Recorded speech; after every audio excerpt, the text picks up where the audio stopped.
far been so detrimental to a lot of teams. Oh, they don't reveal too much here. They instead go for the Kufra, and there's many different ways to design a composition around him. But Resurgence is kind of, sniffing it out. Like, okay, Geek Fam has some strong pick potential on top of team fighting capabilities, so they're expecting Geek Fam to go more team fight oriented. So they're gonna start off with their solid picks, the Claude as well as the Uranus. Those are the core compositions. And this Thamos, they're hopefully going to make sure that Uranus goes up against this Thamos in a 1v1, just so they can brick wall arts. And like, this is definitely the best scenario for the side of Resurgence. And remember, they opened up the Farsa, so this is going to be given towards the side of RSG. And the last time that they've held on towards this, Jason did end up as the MVP with some of the highest kills. So is this going to be pretty much the repeat of game number 1 as we are looking at another Aurora ban right here? I think they just want to take out the Aurora from the hands of Dominus so that, you don't get the freeze out. There's a lot of, stopping power when it comes to team fights. The Aurora can save and also start a lot of team fights for side of the Geek Fam. Taking that away, of course, disables them, but I'm pretty sure they have a lot of other picks. The problem is here, I'm not sure if they're going to go for the Guinevere pick later on for Given, because Resurgence has already showed them how to defeat a Farsa comp. Yeah, personally, I think Geek Fam should have, instead of Jawhead in this situation, I think they might have considered, either getting rid of the Valier this time round, because I feel like Resurgence, like Valier is going to be so good here. It denies a lot of space, it denies a lot of engages from Geek Fam, or they could go for the Diggy route, but even then, that could be very, very scary if, they get flanked from an awkward angle, because we are talking about Zorn here. So right now, I think for Geek Fam, yeah, what's up, Contra? No, you go ahead first, and of course I'll bring up my point later on. I'm just looking at what picks they're going to go for. Are they still going to go for the Kagura to reach the Farsa and the backlines? I mean, they have to lock down on basically both the Claude and the Farsa here. So they're probably going to go for the Cho and the Kagura. Your team is Okay. Most likely so. Like, they can definitely do that, but I'm looking at the Kagura as a little bit more of that defensive measure than going in for pretty much aggressive method, because if that Kagura goes pretty much all the way in towards that corner, there's still going to be LY4 to worry about. So this final pick, once again, the most important of it all, that might just actually change things. But remember, Guinevere, the only team that has actually brought this up is going to be RSG, with Sana going on that pick most likely, or could it be pretty much the game to do the talking? I love both drafts here. I especially like Sana on that Guinevere, so I gotta say I'm looking forward for what's about to come, as we are already seeing both sides putting a lot of all these pressure over the mid lane as well as top lane. So there will be a little bit of invasion coming from the side of Geek Fam, which I'm not too sure. Can Jason deal with the heat? Jason might be in a little bit of trouble, but it looks like they're gonna be forced off of their buff as Geek Fam has first rotation. They should be able to take this away, but can they respond to this? Sana getting a great spatial migration. He's already using the Vengeance to actually go through, but the backline Arts trying to kill off Jason. Cole, he doesn't actually pull it off. He wasn't able to get the reset jump off of his passive through the Molten Sights in time, is forced backwards. Even though they did lose the buff, Geek Fam suffers some casualties up on that top side of the map. Yeah, of course, it's Arts as well, so he's going to be put on a little bit of that setback, but it's not too much of a huge deal as he's facing off against Guinevere, which I feel he can still definitely hang on towards his lane very, very much easily. But, I felt Geek Fam might have definitely bit way too much that they could chew right there.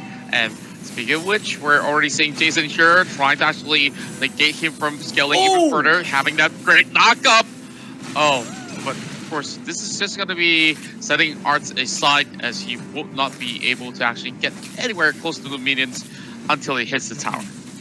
Now, notice that Geek Fam is playing a 1-3-1 composition, so their side lanes need to be strong. They need to be able to duel without any problems whatsoever. And against the Uranus lane, that's not going to go too well. But the Thalmus versus Guinevere, there is literally no way that Arts could actually get a kill in a 1v1 against him. And Ozora Veki, you bit off a little too much that you can chew. Sig still brick walling this team. The rotations, it's too late. They have overextended as RSG is able to respond to this. They've already picked up 2 kills, and now Zorn is on the chopping block. Can they pick him off? And yes, they do. He turns back into the team with the Tyrant's rage there. Unfortunately, he knew he was gonna bite the dust. Yeah, and of course, Geek Fam, time after time, mistakes after mistakes. Doesn't seem like they have learned out of it. Oh, but here comes that flicker coming from the side of Zoreveki. This might just be pretty good, but it will only buy a little bit more time. Whoa, that wall charge though busted him off, and once again deleted off the map. Okay, I wasn't. I'm too used to seeing Cho's having tenacity, so seeing Ozora Veki from a quarter of his HP getting instantly exploded there, really hard to watch. But up at the top side here, it looks like they did a little bit of a lane swap. They want to make sure that Cho is going to have a much more difficult matchup here as Arts slowly walks away. His Molten Size ain't going to help him here, but the counter engage coming in from Zorn. This might be their opportunity as they stop the Feathered Airstrike onto Jason. They've got their priority targets as Geek Fam look to pull this one through. Resurgence looking for a return kill somewhere, anywhere as they disengage. Geek Fam showing that they aren't afraid of RSG even in the worst of situations. Yeah, of course, they actually flexed up a little bit of that muscle that they can still pull something off. And it's great that they finally catch on towards Jason, which have been pretty much elusive time and time again. From the start of the match, they've been looking for that kill to put him up pretty much on the back pedal.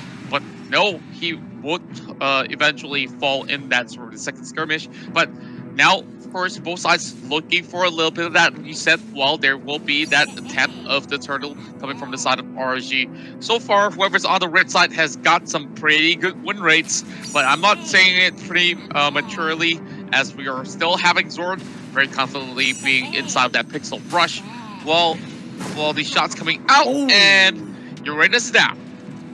Oh no, this is bad because Resurgence actually had the positional advantage onto Turtle, and remember, nobody actually has a retribution to secure this Turtle, so Resurgence wanted to kind of hold their ground. Top lane is doing absolutely fine, like Guinevere can run around circles around Thalmus forever, but losing Uranus just means that they have to give up their positional advantage here and fight a 3v4, and they can't really do much as Ozora Veki is stopping Jason from going forward here as KZP, again, tries to steal it away with the power of nature. Unfortunately, did not secure it fast enough. Yeah, and right now, of course, with those sort of movements coming in from Geek Fam, they are looking pretty much great to move in and out of all these sort of open space of the jungle, but they will look to secure that bottom side of the tower first. So here comes a little bit more output of damage coming from the side of Jason, just to clear off a little bit more waves with that Phantom Airstrike, Feathered Airstrike, of course. But over top side, it seems to be way too cleared off, so Resurgence might be able to dish out some damage and hope to secure a counter trade. Yeah, I think as of right now, Geek Fam have definitely adapted. Oh, here comes the dive onto Arts as they want to actually secure this top side. And yes, they do. They secure the top lane. They trade it 1-for-1 objectives, and the goal is just purely even here. KZP having to disengage, sync the next to follow up with the concentration as well. He's going to be absolutely fine. And notice how Geek Fam has adapted into this particular game, right? Zorn has been such a nuisance to Resurgence that a lot of the fights, they are making sure that they are keeping eyes on Zorn. This allows Ozora Veki to actually go under the radar, and, you know, he has been managing to stop and cancel the Feathered Airstrikes from Jason time and time again. Yeah, and right now, Art's being stuck in between. This looks pretty bad, but he has enough lifesteal to keep himself alive. Oh my, look at that sort of regen coming out of him as he's definitely healing himself back up. Concentrated energy for Sana as we are looking at Dominus here. Trying to actually take out that tower, but it just needs a couple more autos to get it pretty much off. Turtle resurrecting soon. Yep, they just have to kind of hold their ground here as Geek Fam. They're sort of winning the mental game as of right now because RSG still have their eyes fixated on Zorn, and until they can kind of like remember that, okay, Zoraveki has options to get on top of Jason. We just need to protect Jason when he goes into that feathered airstrike. Then the game can be a lot easier to play because remember that Zoraveki, he's not taking tenacity. He took high and dry, so he's building full damage, which makes him susceptible to even just a single hit from either a wild charge or even a feathered airstrike. That's right. Right now, we're looking at LY4 will be able to actually secure that wave. They didn't really need it, that Blazing Duet, though, but of course, just a little bit of assurance coming out. While the top side, we are having Arts as well as Sana taking on that 1v1, which will eventually change. Sana, pretty much preemptive movements, will be able to actually move aside and, of course, eventually give way towards the side of Geek Fam. But well, we're talking about so many of these brick walls. Zorn, KZP, as well as Think. Just, what can they do to each other? I'm not even sure anymore. Yeah, and it looks like they're rotating towards the top side of the map. Zorn is being very aggressive just to kind of make sure that, choke points within the top side of the map are being cut off and rotational paths are being, relayed. The information is being relayed to the team, and Resurgence a little bit slower on this trade, but it's going to be absolutely fine as, the next big objective. Oh, Sana! Oh, he gets caught off guard, and even with the Vengeance, not able to survive. I don't think Resurgence is able to capitalize on it, and Geek Fam finally find a profit. KZP, oh, he's getting really low. L14 actually just gets one shot by Dominus and Feeks as well. Oh, unfortunately, Dominus is the next to fall, but pure profit coming in from Geek Fam. They've now developed a 2K goal lead against Resurgence, and we did see in Game 2 what a little lead can do for a team for the likes of Geek Fam. Oh no, over the top side, no, Jason gets bursted and deleted, but it will be a 1v1 exchange, as we did see Becky going down as well on his Cho. Now, Zorn's going to be walled off, and he has wall, and Zorn is still pretty much beefy. He's actually surviving through it all, and Saint might just actually be in trouble, but that's going to be a big shield coming out, and he will be walking in out alive. Saint now returns the favor and just smack them down once again. Oh my god, Sync actually survived that interaction there. Luckily, I'm pretty sure he already has Oracle, and that's why the Yin Yang overturn didn't do as much damage as I would have expected. Let's have a look right now, and oh, he actually has a Dominance Ice. Okay, so that means he did take some magic resist emblems there to actually survive that damage from Dominus, as he already has the Lightning Truncheon. Really nice play here, but let's see what are the next moves, because Resurgence, once again, we talked about the composition, having it all, the Lord Steel. Oh, wow. A 3 magic condo and one shots LY4 before the Blazing Duet. Lord has been slain and goes over to Resurgence's side, but Geek Fam is gonna run Resurgence and look to force to make a mistake here, as LY4 has to sit in the gray death screen for another 20 more seconds. Geek Fam have full control until Lord starts walking out of that base. Yeah, now we're looking at the side of Dominus, now opening things up, Saint right at the front. He will need to actually clear things off, and with that sort of Lord going over the top side, they won't be able to actually escort it all too well, because they've already lost Sana, and all they can do right now is, of course, try to actually look for perhaps a pickoff, but Geek Fam members are still pretty much on the top side here.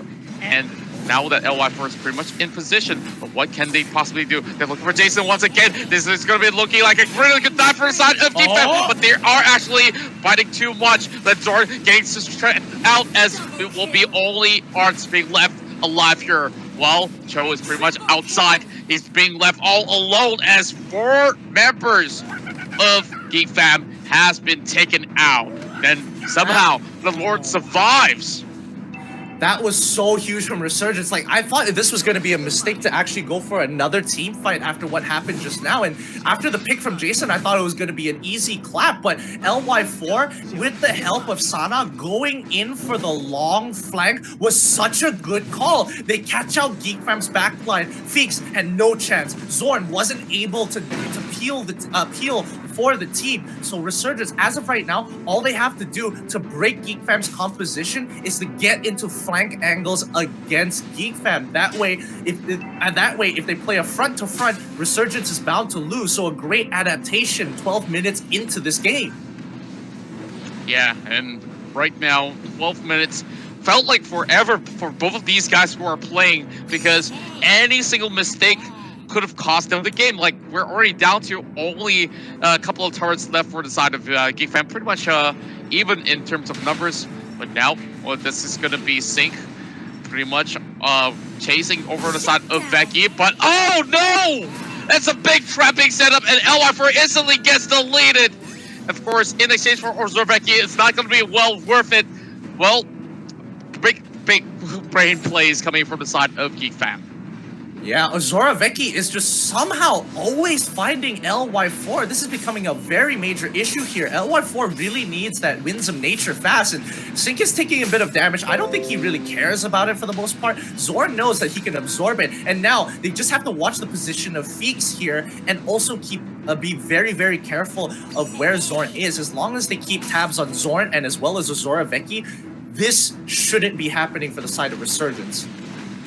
Yeah, and Zorn now, of course, get caught up.